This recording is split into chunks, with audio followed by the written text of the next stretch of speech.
Are going to move, and we are going to move swiftly. Reacting to comments of a second domestic debt exchange program as the IMF deal gets closer, Ken Ofori-Atta, the finance minister, debunked the assertions. Really, no. There's just nothing like that. I think maybe it was a misunderstanding, but if you look at it in line with the 22nd December memorandum of understanding that we had, that we signed with organized labor associations, governments, pension funds were exempted, as you know. And that has not changed. It's therefore really not correct to say that we are planning a second round of domestic debt exchange program with pension funds. What we are doing is working with them on how they can further help government to reduce the debt servicing and ensure that we maintain sort of the debt sustainability, which was in the MOU agreement, and so those discussions are continuing. I really debunk any sense that there's a second round of domestic debt exchange program going to happen. Let's stay with some more positive news for Ghana's economy. According to the latest Consumer Price Index data released by the Ghana Statistical Service, the country's inflation rate dropped to 45% in March 2023. That's a significant drop of 7.8 percentage points from the 52.8% recorded in February this year. This is great news for Ghanaians and the country's overall economic outlook. Let's hope the trend continues. The Consumer Price Index measures the changes in the price of a fixed basket of goods and services that households in Ghana consume. The said basket, which contains food and non-food items, helps in appreciating the average price levels in the country. For the third consecutive time, inflation has seen a drop. The rate for March 2023 was 45%, a reduction from the 52.8% recorded in February of the same year. Speaking at a press conference, the government statistician, Professor Samuel Enim, highlighted the impact that food inflation had on the drop in the overall inflation for the month of March 2023. Highlight of March 2023 rates of inflation. Rate of inflation for the month of March 2023 stood at 45.0% for March 2023. This indicates a 7.8 percentage point drop relative to the rate that was recorded in the month of February 2023. In February 2023, we recorded a rate of 52.8, and in January 2023, 53.6. So we are seeing a sharper decline in the rate of inflation between February 2023 and March 2023, with a 7.8 percentage point drop between these two time periods. From a regional perspective, we identified the Western North recording the highest rate of inflation of 67.3%, and the Volta region recording the least rate of inflation of 25.6%. Disaggregating the national rate of inflation from a food and non-food perspective, we recorded food inflation 50.8% and non-food inflation 40.6%, indicating a 10.2 percentage point difference between food and non-food inflation. Food inflation saw a much sharper drop as it recorded 59.1% for the month of February 2023, indicating an 8.3 percentage point difference from a food inflation perspective and a 7.3 percentage point difference from a non-food perspective. Professor Samuel Enim also said that both petrol and diesel have not been on the list of the first 20 drivers of the country's inflation in the last 5 months. Washing soap, which is also an imported non-food item, recording a year-on-year upward change of 101.6%. On a month-on-month basis, washing soap, which is an imported non-food item, recorded the highest rate of change of 9.3%. So although nationally we saw a deflation of 1.3%, there were some specific items, including washing soap, that saw inflation of 9.3%. We also saw goat meat seeing an upward change of 1.9%, ice cream and granules also seeing upward changes on a month-on-month basis. For the first time in several months, we did not see petrol and diesel appearing in the list of the top 20 items that have seen price changes. Indeed, the last time we saw diesel not appearing in the top 20 items was in September last year, and we saw petrol coming in somewhere in October. So for about 5 months and 8 months, respectively, from a petrol and diesel perspective, for the first time in several months, we're not seeing these two items that have dominated the top 2 items as commodities items that have seen the highest price changes in the last 5 and 8 months, respectively. Meanwhile, economist and currency analyst at GBC Capital Limited, Courage Boti, believes the inflation could sharply decline further to about 28% before the year ends. Yes, I expected a decline, but maybe much lower than we've seen. I was expecting the sharp decreases to start from April based on my simulation here and there. But otherwise, it's not a surprise. 3rd consecutive month of decline.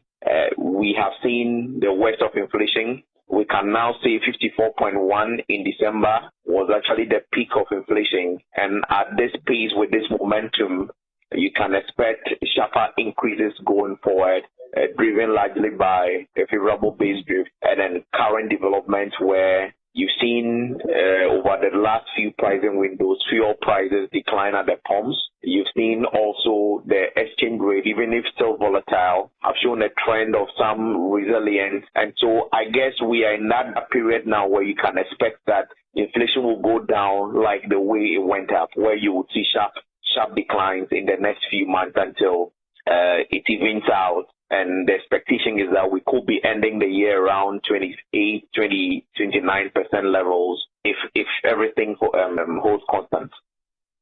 The Ghana Union of Traders Associations, GUTA, is very pleased with this update and is calling on the government to do all it can to sustain the reduction in inflation. It further called on its members to also drop their prices slightly to reflect this improvement in the economy. The Ghana Union of Traders Associations, GUTA, is urging the government to capitalize on the recent appreciation of the local currency against major trading currencies in order to further decrease inflation. The cedi has remained stable at around 11 Ghana cedis to the dollar for the past few months. In an interview with City Business News, Dr. Joseph Abing, the president of the Ghana Union of Traders Associations, commended the government's efforts and called for deliberate strategies to maintain this progress. The business that we do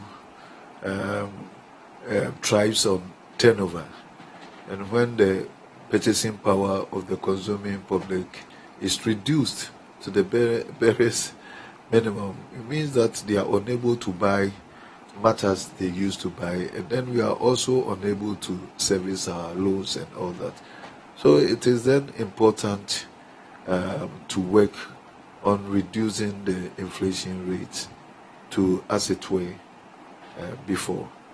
And that's why we are not even satisfied with the 45% that we are talking about, because still the monetary policy rate is high, making lending rates extremely or extorsively high. And that is the reason why we are urging the government to continue with whatever efforts that is doing and take advantage of the reduction of the exchange rate to further reduce the inflation and other costs of doing business, including the various taxes that we have to contend with. And if we are able to do this, then we have to achieve the following. We have to be able to sustain the appreciation of the cedi. He further urged the trading community to reduce their prices, citing the decrease in inflation and the relative stability of the local currency. And then on the side of the business community, what can we also do to bring the inflation down the inflation? And that's what we are also saying, that we should also adjust our pricing to reflect the downward trend of the forex. I mean, it's only fair that when the forex comes down, we also do the necessary adjustment so that we can compensate the consuming public to also have the benefits of same. Otherwise, we are not even helping the situation, because we want to boost on our turnover. And the business that we do not do it in isolation. We do it with the final consumer. So it is in our own interest that prices go down so that we can achieve growth in the business that we do. And so this is the appeal that we do to the members of the trading community to do. Though we have a challenge, especially with the retailers, because they have nothing to do with the exchange rate, because they actually do not import. The importers have anything to do with the exchange rate. And so when it goes down, they change their price. As I'm speaking, most of them have reduced their prices. But if the retailer have already bought his or her goods, unless he is able to finish the old stock before he is able to buy the cheaper one and sell. The Ghana Union of Traders Associations, GUTA, may have issued its directive, but it's left with its members to decide to adhere or not. What was their posturing to the announcement, and how did things pan out at the markets? Ghana's annual inflation rate declined for the third month to 45% in March 2023, down from 52.8% in February the same year, and after reaching a more than two-decade high of 54.1% in December 2022. This was the lowest reading since last October, as a stronger currency was reflected in softer increases in prices of both food and non-food items. Following the decline, the Ghana Union of Traders Associations, GUTA, urged its members to begin the reduction of their goods to reflect the drop in inflation. An engagement with some traders at the Kaneshie and the Central Business District of Accra was a barrage of frustrations about the prices of their goods, which are yet to experience a reduction. Asiotiwa, a trader at Tudu in Accra, who is popularly called Anointing, says she's unable to reduce her prices. She attributes the high cost of the plantain she sells to the monetized chain of transporting her produce from the farmer to the market. She also claims the high cost of fuel is a major worry, although there has been some reduction. Last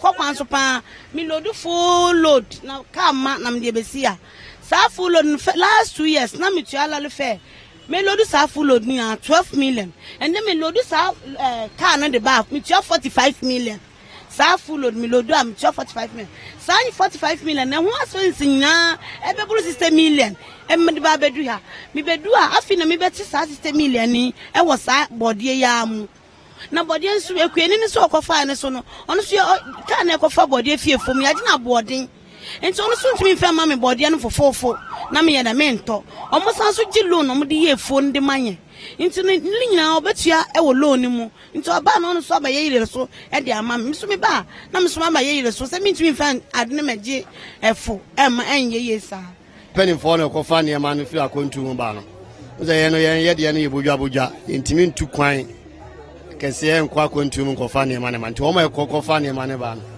Omobano motiso maya yeni aye kofa beton no yense beteso ba se na enro ameme kofa na ma no yente bo no so ye fa ne dada na no ana kofa no de ba sa de ade yenso je beton no ana beton no ba enro ame kofa no na o ma teso de a e ba ye no me so meteso o nyama ne de si atete so ana yese me boa yentete hwe so because every week bi obekokro mu bia ato nyeme mu ska de ko na enye na expect say obere koto ade no de bia ne atutumu nte no de nyama yesi ate so na yese enye no kre omuti nyema so de bia atutu nyeme mu sa eya higher because nia onum say ade we koto no 100 ubekọ no na 200 eya na ha adwen because nipa no yesi ate so ubekọ no na ente so na ente sa. An economist, Dr. Patrick Esumin, called for further drop in inflation to enable its impact to be more felt. He's hopeful that there will be more progress in inflation trends in the coming days. We see that food inflation still remains high, and also the imported inflation is a little higher than the domestic inflation. So it tells you that there's still a lot of room for us to see more progress by way of the inflation trends. But I mean, I think it's something to cheer us up. It might be the reasons might be a number of factors, the fuel prices dropping, but also the substantial increase in the monetary policy rate might have a bit to do with that. But I mean, as an economy, we are not out of the woods yet. I think this is just a sign that we are taking small steps. But these small steps, given that the fundamentals of the economy have been changed, are extremely, they are fragile and it could easily turn quickly. But let's hope that we continue to see positive progress.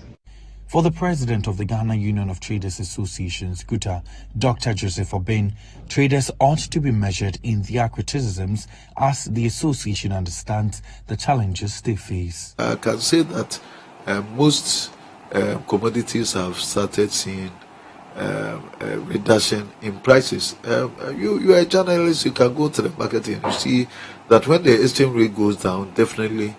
But I've also told you that the retailers who buy from us are also challenged because they bought at higher price and the exchange rate have no bearing with them, and that they can only sell at those old prices, and that one is also a fact.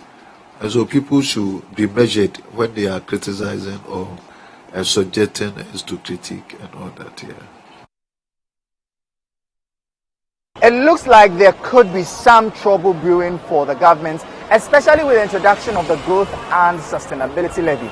According to senior economic analyst with the Natural Resource Governance Institute, Dr. Alex Ampabin, the government could face legal action from international businesses operating in the country due to the implementation of the levy. Dr. Ampabin believes that enforcing the levy may violate existing contracts with these entities, which could end up being harmful to the country's economy. The government introduced the Growth and Sustainability Levy and some other tax bills as a means to generate revenue for the economic growth and fiscal stability of the country. The aim is to mitigate the impact of the COVID-19 pandemic and the Russia-Ukraine conflict, both of which the government insists have caused global crisis, currency depreciation, and adverse effects on living conditions and inflation rates. The levy will be imposed on companies and institutions' profits before tax, and for mining, upstream oil and gas companies, it will be imposed on production at the end of each quarter. The estimated revenue target for the levy in 2023 is approximately 2.216 billion Ghana cedis. Companies will be taxed between 2.5 and 5%, while others, depending on their sectors, will be taxed 1% of gross profit. The local industry was very concerned with the proposal of the bill. That's a high cost on us. That's a high cost because we are barely coming out, surviving from last year, that we are now getting a new tax. Knowing that we have also, so I mentioned the RFO, we have also lost some benefit, or I would say some kind of subsidy on duty payment. Now we are fully paying it, and then this new levy coming out. I mean, the industry are suffocating. There will be a limit at how much we can no longer bear an extra taxes, and I think that new levy is really not what we can support. I mean, we cannot support it because we are barely surviving now. So any extra tax is on what? On our losses? And then how can we run the business? How can we ensure employment? Because we should also weigh the pros and cons. As much as they are trying to generate revenue, then they should look at employment. It's not just industries that were opposed to the passage of the bill. The Ghana Union of Traders Associations, GUTA, among others, kicked against all three bills, arguing that it would increase the cost of doing business. Yet, despite the stiff opposition, Parliament approved the bills and President Akufo-Addo is expected to sign it into law soon. However, there appears to be some legal consequences to this move by the government, particularly with some international businesses in the country. An aspect of which I read somewhere states that it disregards any existing stability clause. And I hope you find a way to correct it, because the stability clause is a legal binding document between the government of Ghana and the oil companies or the mining companies. And here, maybe I'm not a lawyer, so I think we need our legal brothers to come in about when you sign a stability clause to say you are going to be exempted for a certain period on any fiscal regime changes that come up, including any new taxes. Now you introduce this particular levy and saying it's going to disregard existing existing stability agreement. Then probably I can see most of our courts getting flooded or litigations. Because if indeed those stability clauses exist and the intention was to protect them against any new fiscal regime, then it will be difficult for us as a country and our government to win cases against the multinational. What options then are available to the government as it desperately needs the revenues to get the economy back on track? Efficiency. And I'll repeat again, it's about efficiency. You see, it's not about the number of taxes you introduce. And that's why I said, this growth and sustainability levy, we all appreciate that we are in a very, very difficult situation. Nobody is denying this fact. And the government definitely needs the revenue. We need the IMF quickly before things get out of hand. We appreciate it. But what happens with consultation? If government had consulted industry, if government had consulted the companies, I can bet you, I wouldn't have seen one company director saying no outright. They would definitely have come up with alternatives.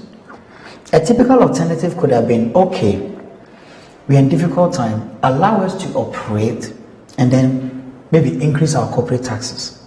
Okay. So instead of taking the money before, you allow us to operate, and then at the end of the year, the mining sector and the petroleum companies are already paying 35% corporation tax. So they could say, okay, allow us to operate. When we have declared a profit, we will give you 37%. You're going to add 2 more percentage to it. Still on government's domestic revenue efforts, it looks like there's some frustration brewing among stakeholders in the lotteries and betting sector in the country. Many are unhappy with the government's decision to introduce taxes on lotteries and sports betting. They are calling on the government to reconsider its plan to deduct a 10% withholding tax at the point of payout for winning on lotteries, sports betting, and games of chance. Driven by an expeditious rise in the number of smartphone ownership, better internet accessibility, and perhaps most importantly, enhanced financial inclusion, Ghana has seen a surge in sports betting. It appears a great number of soccer fanatics, particularly lovers of the English Premier League, have a penchant for betting, where they make gains through predictions, among others. However, the Panthers may have to share their betting wins with government, as it has decided to introduce taxes on lotteries and sports betting. On March 31, Parliament approved 3 bills on taxes: Income Tax Amendment Bill, Excise Duty Amendment Bill, and the Growth and Sustainability Amendment Bill, which were tabled before it as part of government's measures to generate more revenue. The components include a 10% withholding tax at the point of payout from winnings from lotteries, sports betting, and games of chance. City News has been interacting with some bettors, and they tell us what they make of this development. I can lose bet for about 1 year without winning any bet. So if I win today, if I win 100 Ghana and you taking 10%, then it means I've lost. Because for fully 5 months, I can place bet without winning for the whole 5 months. So let's say today I place 5 CD and I won 100 Ghana. You are telling me you are taking 10% of the 100 Ghana. Then it means for the past 5 months that I've been staking bet, I'm still losing. I've not gained anything from what I'm doing. So I don't agree with that. If today I win 100 Ghana and you take 10%, that's, let's say, 10 CD. Then it means for the past 1 year again, if I don't win, then the day I win, I'll lose again. Because this was every day I want to win. And now every day I'm losing. So if you take that percentage from what I've won today, then it means always you let me calm down. I won't gain what I've lost for the past years. Honestly, it's not fair. Since we are suffering, sometimes it's not good, If you use our money and play bet, we play bet, we try our best to play bet and chop. They will remove the 10%. Honestly, it's not good, honestly. But sometimes, if for example now, if we play bet, if you lose the bet, then they are going to refund the money from us. Sometimes we lose bet money. To eat the bet is very difficult. You understand? Honestly, the 10% is not good. The 5% is okay. It's okay. Maybe if like you play bet, you chop 10 million, they minus like 50 Ghana. It's normal. But to come out 10%, like 1 million Ghana cedis, it's not good. Everything's hard because it's not easy to win this game. It's not easy at all. So I can feel bet like maybe 2,000, 3,000. Maybe before a week, you don't get anything inside. No profit. Maybe you can feel bet like maybe 5 CD. You can win like maybe 1.5. So 1.5, how much you give government inside? There's nothing. So we are trying our best, but still, some of them we have to quit the game, but still we don't on it. We cannot say it should stop because something that they reason it and conclude it before they bring it out. So maybe they'll reduce the price for us so that maybe if anybody win, can pay it. A tax analyst, Francis Timoreboy, has indicated that government can leverage on the booming lottery sector in the country to rake in more revenue. However, he believes that 10% is relatively exorbitant. I see the 20% on the net income that is being proposed in the bill as also a little high because under the new bill, we are saying that your gross revenue, which is the stake minus the total payment that you've made to the winnings, the net amount, you pay 20%, meaning that we're not considering other expenses like salaries and other operational expenses in determining the tax base of the operators. So I feel that we could have made it like all other companies where the tax is determined based on the chargeable income of the person after you are supposed to take into consideration all other expenses. But I think that the lottery business is growing, is booming. It's estimated that in 2016, the total global revenue from the betting alone was around $70 billion. Now, in 2022, it's estimated to be $93 billion. So clearly, the industry is growing. And if you look at even the local Premier League, we've had some betting companies sponsoring it. And in the English Premier League too, you see other serious advertisement going on. So it's an industry that I feel that the government is supposed to tax it and also to widen the tax base, because if people could make a fortune out of staking lottery, then clearly it's an income that they also have to contribute their share to the building of the economy. So I think that the taxes is in the right direction. The only issue is that we should have again consulted a little bit and see how we could have reflected the old law in the new law that we've built. 10% I think is high, especially if you are not going to consider my losses. The taxation could be tightened to improve revenue generation for the country, while a lot still needs to be done to curb gambling malpractices such as underage betting and addiction.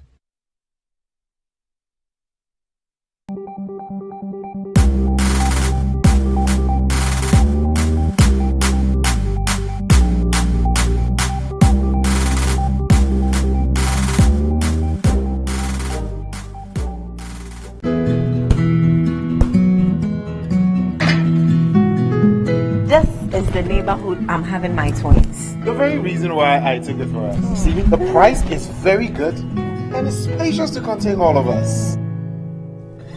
Alphabet City. Now I'm a landlord. I don't pay rent. And my Airbnb business is booming. To me, bank and I'm not say Alphabet City. The pension pay me 20%. The payment plan, I want to share my man. Just say, very smooth. This is a healthy place to raise our families and creating peace. Come on, be my neighbor. Alphabet City, the ABC of home sweet home. Alphabet City is a classy and peaceful gated community in Sakomono. We have 24/7 top-notch security and high-quality access roads. We have 3 bedrooms and 2 washrooms, 3 bedrooms and 3 washrooms with boys' quarters. We have 3 bedrooms and 4 washrooms. We have 2 bedrooms and 2 washrooms, all with beautiful kitchens and kitchenettes. Call Alphabet City on 0240-111119 or 050-44-99999. Alphabet City, the ABC of Home Sweet Home.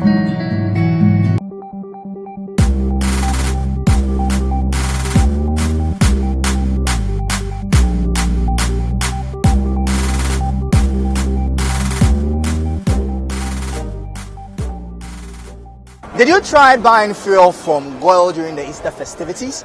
There were reports of shortages at some of its stations across the country.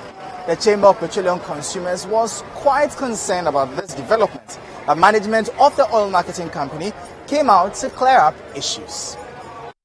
The Chamber of Petroleum Consumers Ghana (COPEC) is urging oil marketing company GOIL to resolve its supply issues as some customers have been left stranded at various petroleum stations throughout the country. City Business News has confirmed that this situation has persisted for several days, particularly during the Easter festivities. In an interview with City Business News, the Executive Secretary of COPEC, Duncan Amwa, expressed concern about the situation but remained hopeful that GOIL would rectify the challenge soon. There's quite a challenge as far as fuel supply is concerned.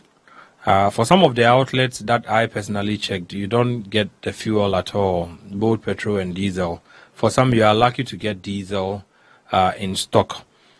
This is a source of concern because you have a lot of customers also calling to ask, is it because the dealers think that prices could go up the next window, that is why they are holding? Our checks indicate that it is not due to price surge possibility, and that it is simply because GOIL itself has not been able to get enough stock of the specific product that they put at their forecourts. It is not to say there's not enough stock in country. Other depots, other BDCs have products, but the specific stock that GOIL would have wished to put out there is probably what they don't have. Our checks this morning indicate they have dispatched almost 2.1 million, which should be able to stabilize the situation a bit, but that will still not be enough considering that people consume a lot more. And so we will continue to press on GOIL, we'll continue to ask questions. We'll continue to check on what the status quo for this challenge is, and hopefully by the end of the week we would issue a public notice as to whether this is something that is going to be sustained for long or is a very short-term problem that they could resolve. But as I indicated, personally I face that frustration also. Meanwhile, leading oil marketing company GOIL subsequently attributed the recent fuel shortage at some of its stations across the country to some operational challenges caused by supply disruptions. Customers of the OMC were left stranded during the Easter festivities as they were turned away at some stations due to the unavailability of petroleum products. In a statement, the company apologized for the inconvenience caused while revealing that over 2 million litres of fuel had been dispatched to stations experiencing the shortage. GOIL added that it intends to release more stocks to the affected stations in the next 2 days to augment supplies.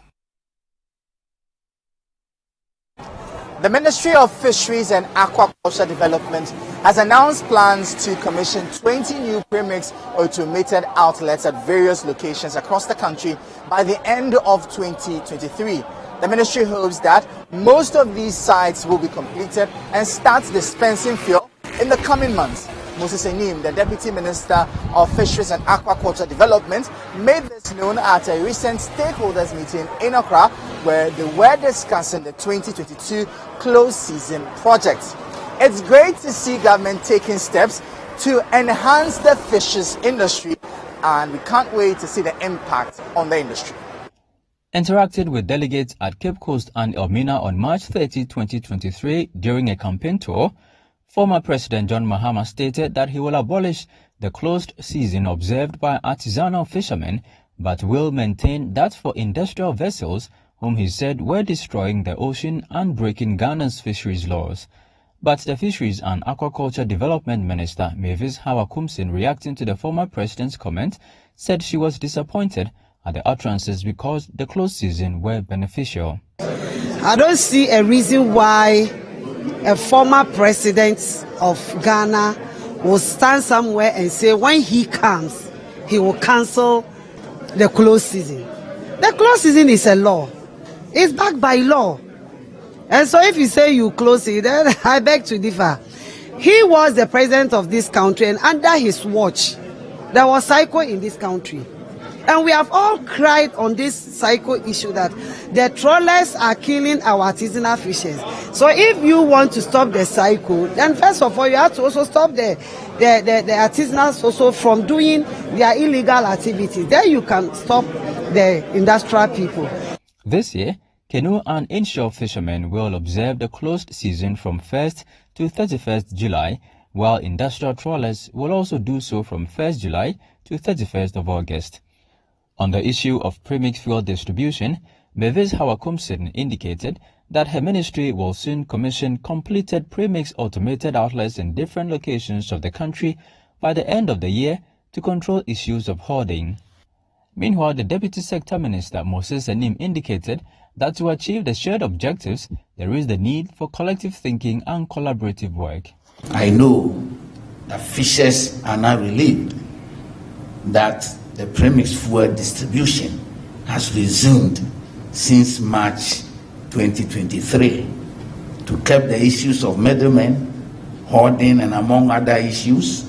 I will be commissioning 20 of the completed premix automated outlets in different locations in the country. It is anticipated that by the end of the year, majority of the sites will have been completed and dispensing fuel. We have all discussed and agreed again today that any close season gains will not be realized if we all do not collectively combat IUU fishing activities. If you deal in orthodox medicine, please ensure that it's certified by the appropriate authorities, because officials of the Food and Drugs Authority are on a swoop to sanitize the sector. It has confiscated unregistered herbal and orthodox medicinal products totaling 700,000 Ghana cedis during an exercise in the Ashanti region.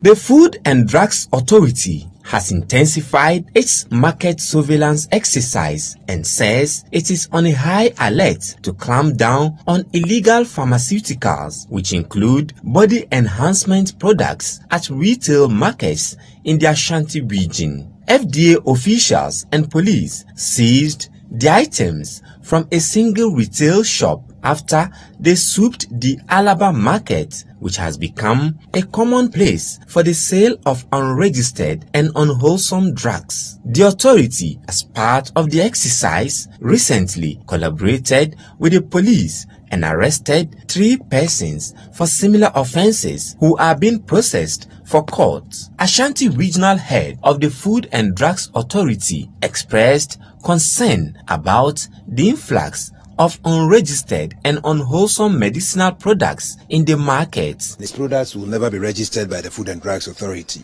It's a combination of locally produced products and imported ones. And how they get into the country, nobody can tell.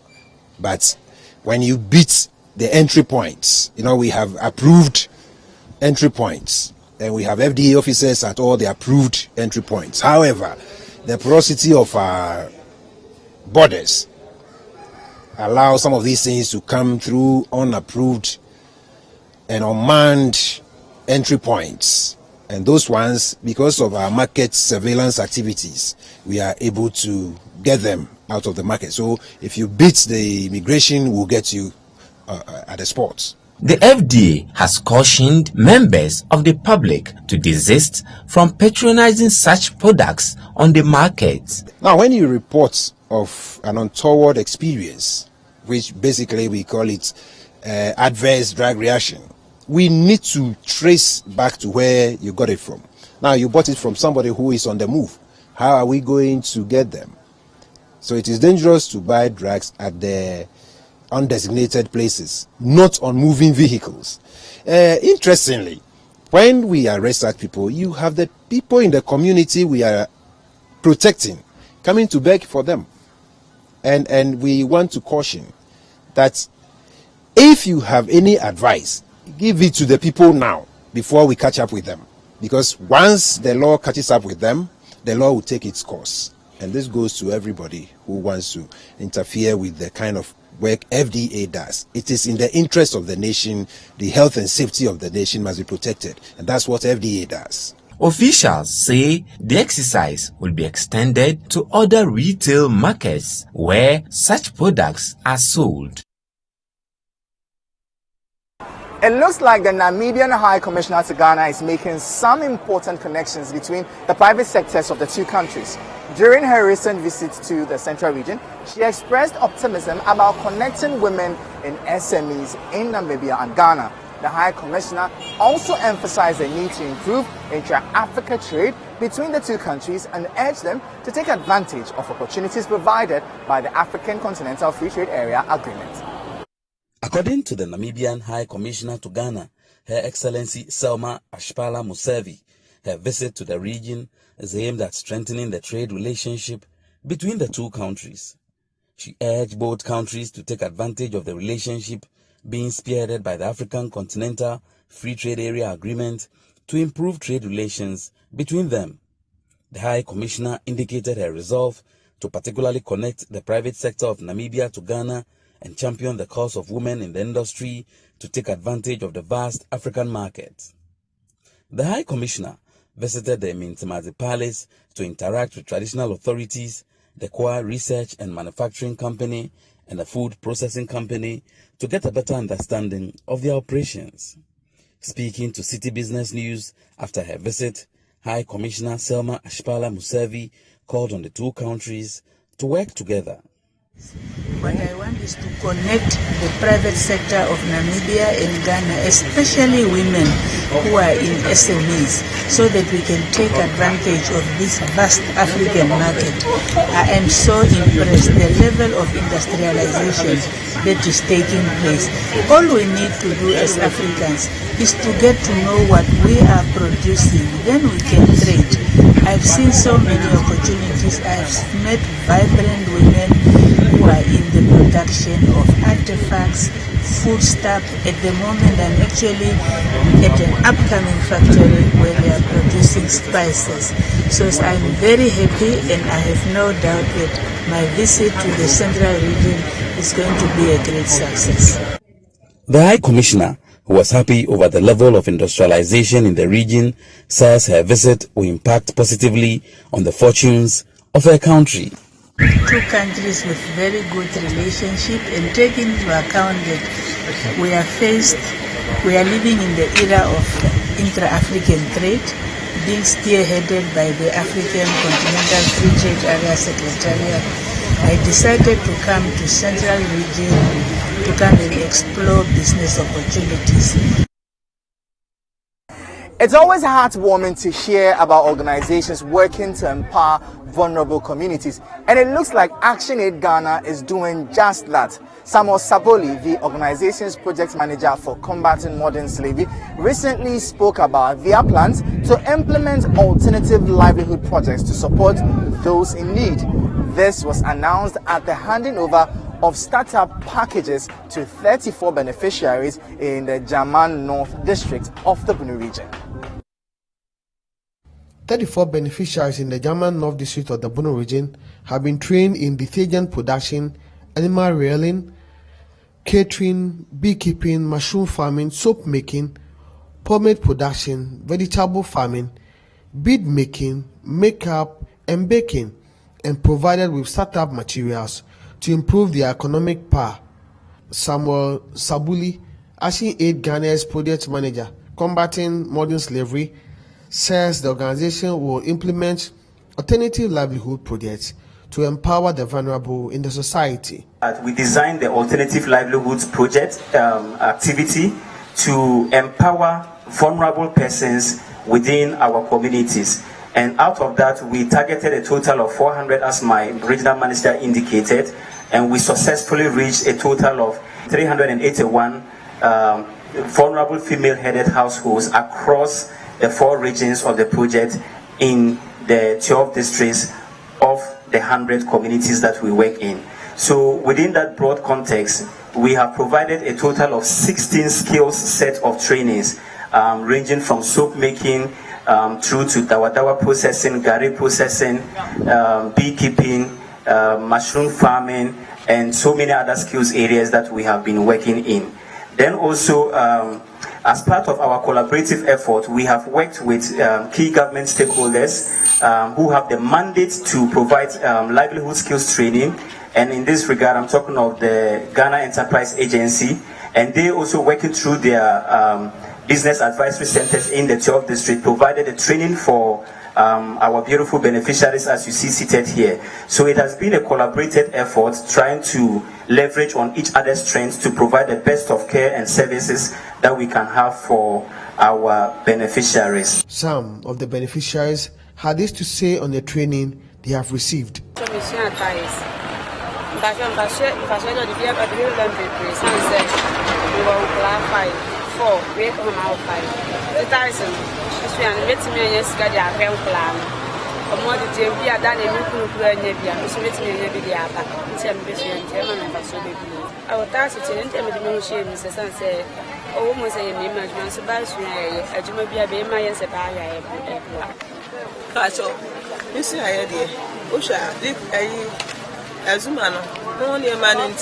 na minya start ye fe ni ko start na lupi soap no ono ne me ye ono de minya mfaso kakra me ne me mba no so ti minya bi de ye adidi sika minin say sam le ya masua bi ma no de ye minin say eno e be bo as ne say first na me te ho sa mo say action ye mo trensa me be ko chem a me tu su Thailand but the validate na me koye bi no na ma hu say Thailand no ye adwuma e dama timi ankasa me timi ye ba ye si akra me gina we dan bi a de be ma me bia me ye.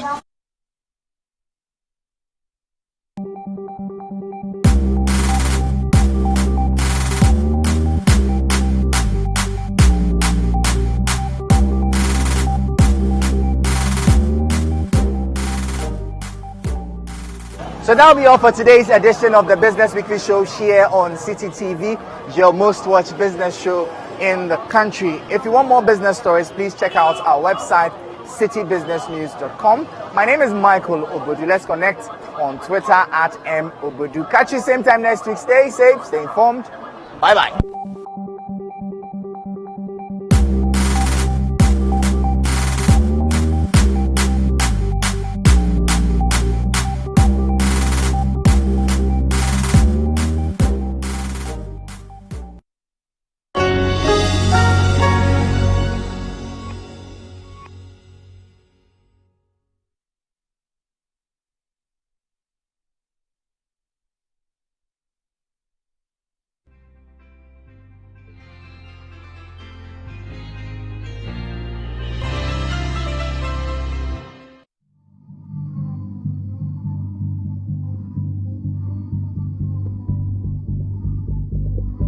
We are resorting to more expensive chemicals to be able to get to be able to reduce the process losses. If you go to Odasu, if we were not using the polyelectrolyte, we might not have been able to even get up to 30% of the water to send to Obuasi. But with the use of the polyelectrolyte, we are doing about 50%. And so at every time you have to increase costs. If you are using the aluminum sulfate, you will have to use, the more aluminum sulfate you put in your water, the more other chemicals that you put in to correct your pH level. So at all times, the costs continue to go very, very high. And I think that if PURC can allow us to pass on the cost to the citizen, yes, politically it might have some implications. But when people begin to see the cost, I'm sure we'll all go onto the rivers and directly get the people who are doing that damage away. If we don't take that seriously, I'm sure even our rivers will die.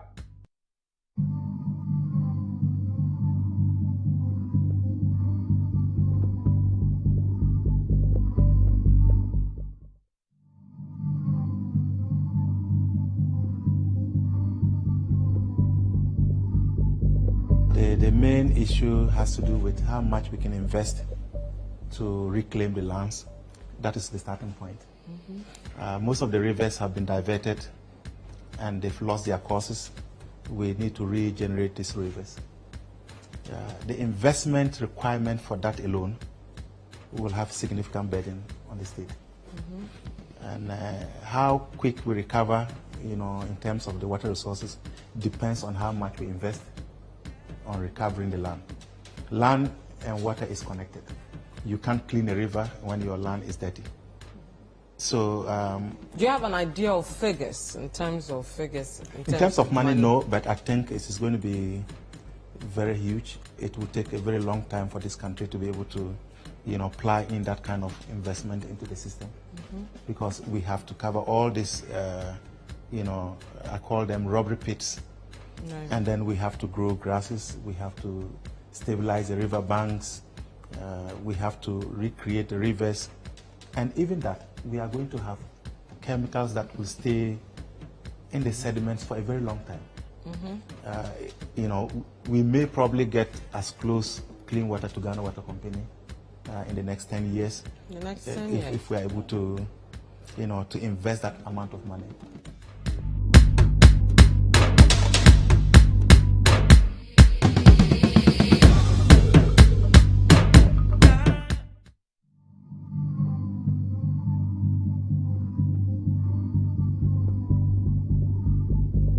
The cost of production has gone equally very high. My colleague from Ghana Water Company is talking of costs, but I will just use products for us to understand. Last year, we were using 200 bags of aluminum sulfate a day. This year, we are using 300 bags of aluminum sulfate. That is something at the Galamsey size. What it means is that Ghanaians on our own cannot protect our water bodies. And that is what has translated into the illegal mining, those who are mining in the rivers, because they do not see the need to protect that resource. And so I think that the Galamsey, yes, but there are other activities that are destroying our water. And we must expand the protection into all our water bodies. And that's why we have to call for the strengthening and resourcing of the Water Resource Commission, because they are supposed to protect the water bodies for us. But I don't think they are resourced enough.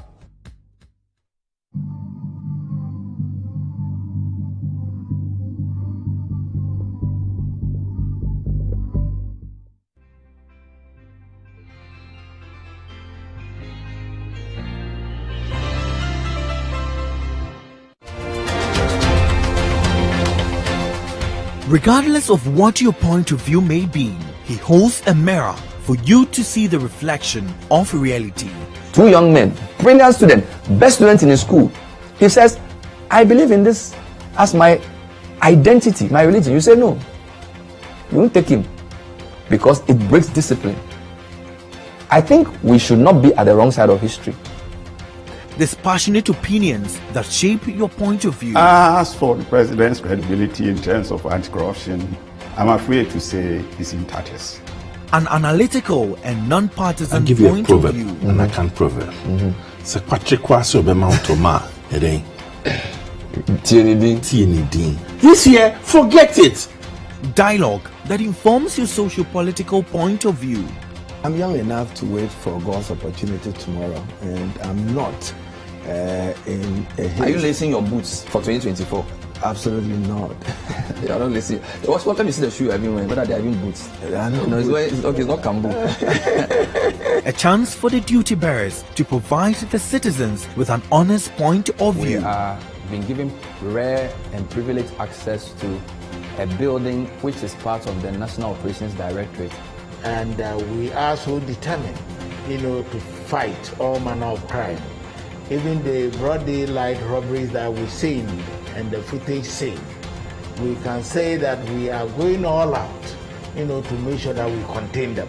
Educative chit-chat from the expert's point of view. No, there is. In fact, that rumor has been said about so many vaccines. People said the tetanus vaccine causes infertility, and we are trying to make our women infertile. No, it's not true. On the Point of View with Bernard Avler, every Monday and Wednesday at 9 p.m. only on City TV. City TV is live on DSTV. Go to channel 363. On GoTV, access City TV on channel 182. On a digital TV, please press the menu button on the remote control and run a new search on your TV. Take note that without an antenna, you cannot access City TV on your television. City TV can be accessed on a free-to-air digital box like the GoTV and StarTimes box. City TV, it's your world.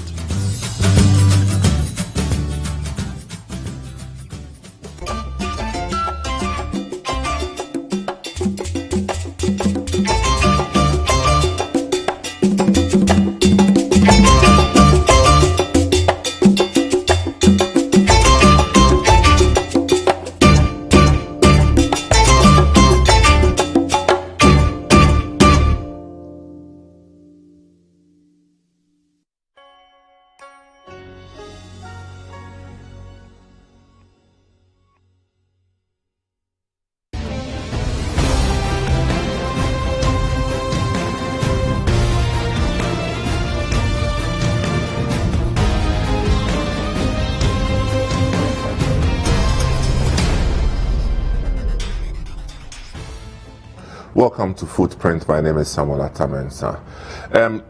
On this episode, we are going to continue with our conversation with Archbishop Nicholas Duncan Williams and Reverend Ebenezer Mama Makwe.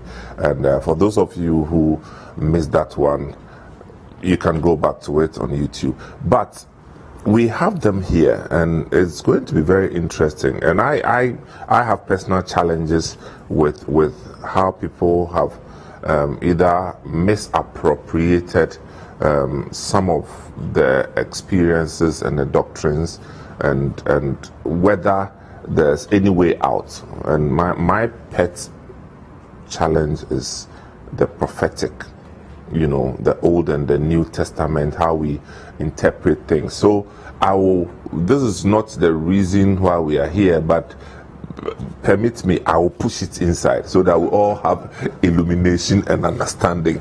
Thank you for joining. We'll be right back after this break. Welcome back. This is Footprint, and I kind of get ahead of myself because I'm so excited having these men of God here and learning so much. So, Archbishop, we will still talk about this because this prosperity thing, the whole picture was like the man has a lot of money, and he uses all the big cars. And truth is, I personally have been in the church for the last maybe almost 40 years, almost 40 years in this church, and I lost track, or I lost count. For as long as I remember, the man never bought a brand new vehicle. For at least for 30 years that I knew him, never ever did he buy a fresh. Everyone that he used was. He drove his second-hand Mercedes V-Boot to my house to show it to me, and we were rejoicing and jumping over a second-hand V-Boot. And then I remember when I said to him that I'm rejoicing that God would also give me. They said, no. You can't dominate the Mercedes. You can't dominate the Mercedes. When you get a Mercedes, the car will dominate you. So then I asked, so what will you give him? Let's believe God for a motor scooter for you. But it was a joke. I mean, we're having fun. He drove his second-hand car. So you had fun?